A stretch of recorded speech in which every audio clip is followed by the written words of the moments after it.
In this video, we talk about trends in the retail industry for 2023, including why Canadian Tire is as innovative as they are, what may happen with the consolidation of the cannabis market, and finally, why agility is the number one thing you need to be able to ride out a pending recession. Bud Morris from CBSF, we are talking about 2023 trends in the retail environment.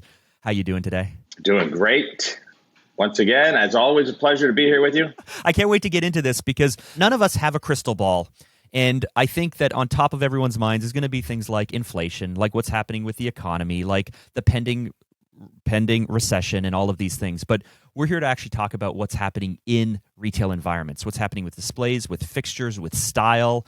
Where are we going with the industry? So, number one, let's get a hot take right off the bat. What is your hot take for 2023 trends? As Noel Gallagher said from Oasis, it's a topsy-turvy world out there. It's a little tough to read. I will tell you that our friends at Canadian Tire, they are pushing all in on this large format store. You know, we just finished a store in Ottawa. It's 135,000 square feet. It's beautiful. But the overarching strategy is this one of distribution points, right? And we spoke about this sort of kind of keeping up with the Amazons of the world. If you have the real estate and, by the way, Loblaws did it with Shoppers Drug Mart, and by the way, Sobeys did it with, Longos. And the more places you are, the quicker you can ship, deliver, allow your customers to buy online, pick up in store. All of that stuff is the big play for the big players. However, the other side, what we're seeing is still a lot of very special, the independents, the people that have, 1 to 5 stores or 1 to 10 stores. The independents are still carving out their niches in their markets and specializing and providing an elevated level of customer service.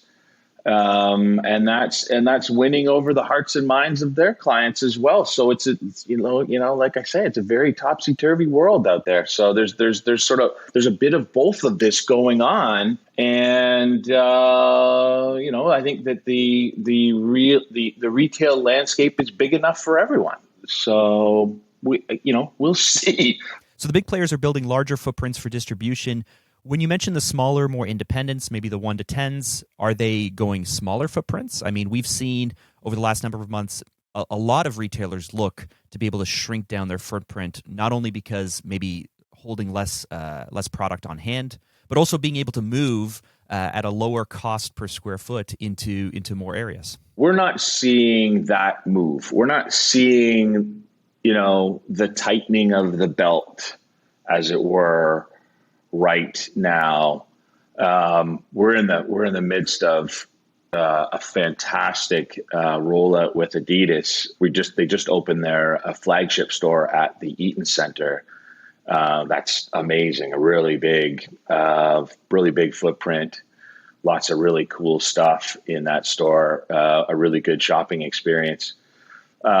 So we're not seeing that tightening of the belt right now, which is interesting as, real estate and rents are, moving to a sort of an all-time high in the Greater Toronto area for sure. If I had my crystal ball out, let me just take it out. It would seem to me that feels like rumors are, as I talk to my friends in the executive levels of the retail world, that Christmas might be a tough selling season, and that would lead to January being the time when the major banks, maybe they actually admit that we're in a recession now in January, February, and then that may cause a tightening of the belt, but it's not happening right now. And again, that's all sort of crystal ball stuff. And I wish that it was accurate all the time, because I'd be in a different place in my life. I wouldn't have to work so hard. but right now we are so busy and we're building out so much retail for so many of our partners. I mean, Pet Value is another one that pet business in North America is still thriving, and sort of people thought, okay, so after COVID, nobody's buying pets anymore. That trend is sort of gone, but that's not the case. It's still happening, and I think Pet Value will open more stores this year than ever in their history. They can't open enough stores. It's crazy. So right now it's a full on push. Everyone, all of our clients anyways are rocking. So when you look at the project like the Canadian Tire in Ottawa, this massive new footprint, or the flagship store with Adidas, or even this rollout with Pet Value, what are we putting in these stores? Is it just more of the same on a bigger level, or are there certain investments happening with key fixtures, with key displays, with key experiences? No, it's different. It's different things for different brands, for sure. For Pet Value, they're just growing. I see Pet Value as, back in the time tunnel when we used to build a lot of CVS pharmacies, or we used to build a lot of Starbucks. It was just, as fast as you can to just get them open, because the demand is out there. So, which is great. It's a great place to be in your cycle. But Canadian Tire is being very innovative in their retail designs and displays, and really thinking about how the consumer visits their stores and interacts with their stores and the products, and the best way to merchandise. They're being extremely innovative to create what we've spoken about before, and I think is the secret to the secret sauce. It's not such a secret, is building destinations, building a place where someone is willing to get on their bike, get in their car, put on their walking shoes and go and visit that place for a purpose, because they're going to find what they're looking for, whether that be the thing, the widget that they're looking to buy, or just a cool place to hang out for some time. So it's, different. In our case, different retailers are on different spots of their cycle. We love building flagships, which we're doing for, as I said, we're doing for Adidas right now. Flagship stores are sort of right in our wheelhouse, because it's a great, timelines are usually intense. Okay. There's usually development, which, we've spoken about before. That's right in our wheelhouse. I love designing and developing and testing and playing with new materials and all that sort of stuff, prototyping. So flagship stores are sort of, that's a lot of fun for me anyways. I know the business, certainly the operations side of it gets a little angry with me at times, but I get excited about it. As long as I'm signing the checks, that's what we're doing. So when you mention like a flagship store, I can imagine it's a ton of fun, because obviously all eyes are on this flagship. And so maybe the budgets are a little bit higher. Maybe it's a bit more of a blank canvas to be able to create a remarkable customer experience when you just walk through the door. So with Adidas, for example, what did they do in this flagship store to really elevate that customer experience? Yeah, it's really cool. So, one of the elements that you'll see when you go visit that store, and a few others, is this. We did a stainless steel chain link fence. I'll call it fixturing for lack of a better description, but so we build these sort of fence modules, and they're scattered in various places around the store. But they're really interesting. If I was to talk to the designer about, why did you choose that? I would. It feels to me, I don't know what the designer's specific intent was, but it feels to me like a real bridging of culture, of society. It's sort of it's It's some high-end material mixed with some low-end materials, with some great finishes, some stainless steel finishes and some paint finishes. And it's sort of a melding of all of these different entities to pull together what comes across to me as a societal bridge. It's sort of where it's all inclusive. Everybody's welcome here. It's not snobby. It's not low end. It's not anything. It's sort of everything. And I think that's amazing. I think it's great. I think it's a great environment. I think they did a really good job. Sounds like it's urban chic. I mean, it takes something chain link fence that feels coined that term, urban chic. I love it. It's amazing. Well, something that feels so like industrial and urban as a chain link fence, something that keep you out. And then to make it out of stainless, which has the finish, which has the polish, and I have to imagine is hard to work with. Not easy. Correct. Yes. You nailed that. For the operations people, thank you. Well done. You're welcome. Anyone who's ever tried to drill through stainless or even punch it out understands what I'm talking about. Yes. You go through bits. And then on the Canadian Tire side, you were talking about how innovative they are. I was in my local Canadian Tire over the weekend, and I could not help but notice that there are wire bins everywhere. Every single inch of that footprint of the store that they could fit a wire bin in has a wire bin. And so I know that there's been this move for within larger retailers of trying to create this sense of scarcity, the sense of that we have this product on the floor. Of course, Costco is really well known for this, for just dropping the pallet. We have what we have. You love it, take it or leave it. We talked about how IKEA drops bins within its floor print with lower priced items to give the sense that everything is on sale and everything is well valued. So we know that this is a tactic or technique that a lot of retailers use, using wire bins stuffed with lower cost items to give the sense that everything within the store is valuable. When Canadian Tire moves into a large footprint like they have, is this just so that way we can have more and more bins everywhere? Yeah, so your local store hasn't quite hit the latest in design for Canadian Tire yet. So what they've done, and it's an interesting move, is they've taken everything that was in a dump bin and they've made it more visible. So we've built these things called power ends. They're great big ends, and they have sort of wire mesh on the side that you can peg hook all of the items that were in the dump bins. So the thinking is this.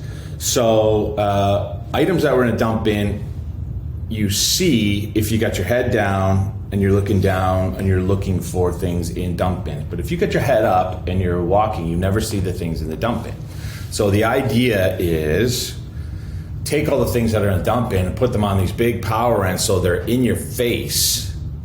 You see them and clear the aisles so now the ends, instead of being, typically they were 16 inches, 24 inches deep, now the ends are like 48 inches deep. They've got these huge ends and like walls of product. Yeah. So they're really impressive looking, and we've tested them in 5 stores now around the GTA, and they're proving to be very successful. So again, we're poking the bear on retail theories and seeing what comes out, right? Like, we've talked about this, the Walmart strategy of old. I remember back in the time tunnel when Walmart was cleaning up their stores and organizing their stores, and their basket size was going in the tank. So because generally human beings like foraging or looking, searching for a deal,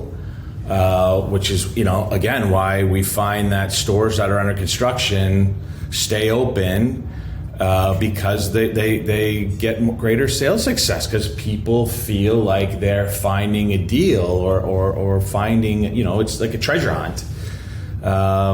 So it's an interesting, it's what the retail world is fascinating to me. Like it's ever evolving, changing strategies, and and trying to appeal to the market that you're in at the time. So it's a sort of a wait and see. We'll see. So you've built these new power ends that basically take the bin from the floor and put it on the end. You clean up the aisle. You have better eye lines. This is proving, though, to still be effective. Because 100%, you just mentioned the yeah. fact that like the slightly overcrowded, the never-ending amount of products. We've even done posts. Last summer, we released a post where we talked about how the ugliest stores in retail, for some reason, seem to still do really well because even though it's a total mess, people love it. So how is Canadian Tire cleaning up their aisles and building these still effective? Right. What works for one may not work for another. That's the only answer I can give you, because we see that, we know that that's the case. But who am I to argue with Canadian Tire? They're they're like one of the most successful retailers in the country, right? And they're very good friends of ours. So I'm not gonna argue with them. But the results are, the proof's in the pudding. They're trying these things and they are successful. They're working.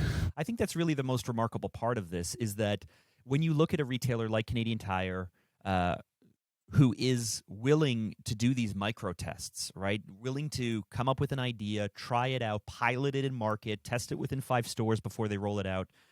That's really that. When you mention that Canadian Tire is so innovative, the innovation isn't that necessarily that we take a bin off of the floor and throw it up on an end cap. The innovation is that they're willing to try this weird idea and try it out, right? That's what you're right. Yeah, 100%. Yes, absolutely. Stick a toe in the water. Let's see. And quite honestly, if I'm putting my operations hat on, you heard, earlier this year when some of the biggest retailers in North America were doing their financial reporting, there was a lot of talk about inventory, right? A lot of people stocked up on inventory, and inventory was a bad word, because we'd come out of this dark space where inventory was so hard to get, so people were buying it up, right? So and stocking up. If you imagine those, I imagine those dump bins, like they must be an inventory nightmare. Just imagine that, that store full of dump bins. I can't count it without pulling it all out, so I'm probably not counting it. Versus, this new strategy of having everything up on display and easy to sort of beep, beep, beep, beep, beep. I can count all this stuff. It's pretty easy to execute. So operationally, it's got to be a big win. Now, the question is, from a top line sales perspective, is it worth the win, I guess? And time will tell. It's a test. But it's an exciting test, and it's what we love to do here, retail testing. And having been in this industry for, I'm going to say over 2 decades, so I hope you don't mind me saying that. But having been in this industry for years and years and years, you've been able to ride recession after recession. You were around in 2001. You were around in 2008, in 11. So for retailers who may be younger or newer to this, what can we do? What can they do in order to prepare for potentially what could happen in 2023? Versatility is key, right? Always. Really, it's not just retail, it's anything. Versatility is key. Nimble is key to be able to shift, change your position, change your market, change your strategy. Is key to survival. In our business here, it's something I believe very strongly in, and I think in the retail world as well, you've got to be prepared to shift. And I think in 2023 that we can coin the term right now, you and I, Mark, that being prepared to shift will prove success in 2023. Being nimble and ready to go with the flow in 2023 will prove out successful for our retail friends. Do you believe, and again, we got no crystal ball, but whenever there tend to be downturns, there's also the opportunity for acquisitions. You can be able to grow through acquisitions or even be able to exit yourself if you're looking to sell out. Do you think that there's going to be a consolidation within brands or the market? Yeah, I don't think there's going to be. I think there continues to be growth through acquisition. There's been a lot of acquisitions. It's been fit. Like it's quiet though. It's not taking the market by storm like it has in the past. But there's been quite a bit of retail acquisition. I mean, the Longo's being acquired by the Sobeys Group Empire was pretty quietly done, but an interesting strategy nonetheless. We just heard HSBC Canada. HSBC Canada is pulling out, and it looks like RBC is going to acquire them. Did you know that? Did you know that HSBC was pulling out of Canada? I did not know that. Yeah, they're not. Like that. Previously, that was all big news. It's just. I don't. It feels like. The people that are doing the acquisitions are trying to sort of fly under the radar, which is interesting. They're not, but I know some of our larger retail clients right now. They are full on in acquisition mode. They're looking for deals. So yes, I say yes, there will be more of that, but it's happening already. I mean, it's a continuation of consolidation of acquisition. Absolutely. And we do know since 2018, the cannabis market, of course, has been exploding and growing and growing and growing. There have been some struggles. I know that Canopy is spinning off its retail to one of its vendors. Has the growth slowed? Has the growth slowed on the independent cannabis side? Have we hit kind of saturation, you think? Because there are stores everywhere. Yeah, that's what we're seeing. Yeah, it seems to have. Now I am shocked, and I still wait for this, this other shoe to fall. I am shocked that there has not been more consolidation in that sector, and I still believe that it is coming. I think that it's just like, there's so much regulatory hoops to jump through that it makes it difficult still to grow that business, consolidate that business. There's so many boxes that you got to check that I know. I've talked to quite a few people in the sector. There's so many boxes that you still have to check in order to grow the industry, consolidate the industry. So that's got to ease off in order for it to really flourish. But yeah, we've seen a slowdown in new stores coming out. I mean, you're right. There is a lot of them. They seem to be everywhere now. Obviously, they struggle with the fact that they have to purchase off of the government for the same price, and so the prices and the margins tend to be a little bit more fixed. But it seems to me that the market is ready for a player to come in, like maybe a Walmart strategy or something, or even maybe a Starbucks strategy. Open stores everywhere, consolidate and push the independents more out of the market or price them out of the market, operating at a loss, and then go ahead and shrink back down to real size. Could we see something like that happening? Yeah, I think that as is typical, we as Canadians follow the lead of the U.S. In a lot of things, and there's still quite a few states that are not pot-friendly states, and I think that as they continue to open up, that will also open up, the Canadian market to them. It would seem to me that this is sort of low-hanging fruit for consolidation, acquisition targets.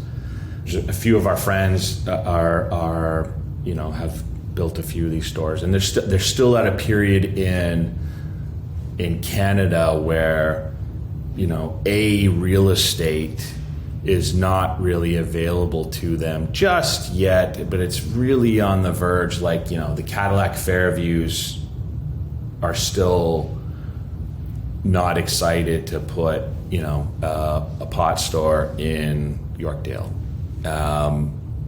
It's still kind of frowned upon. It hasn't really been accepted, but it's close. Like, it's right there. So, 2023, 2024, 2025, I see a lot of movement in that space. You talk to any of the store owners, they're doing well. The stores are doing well. So,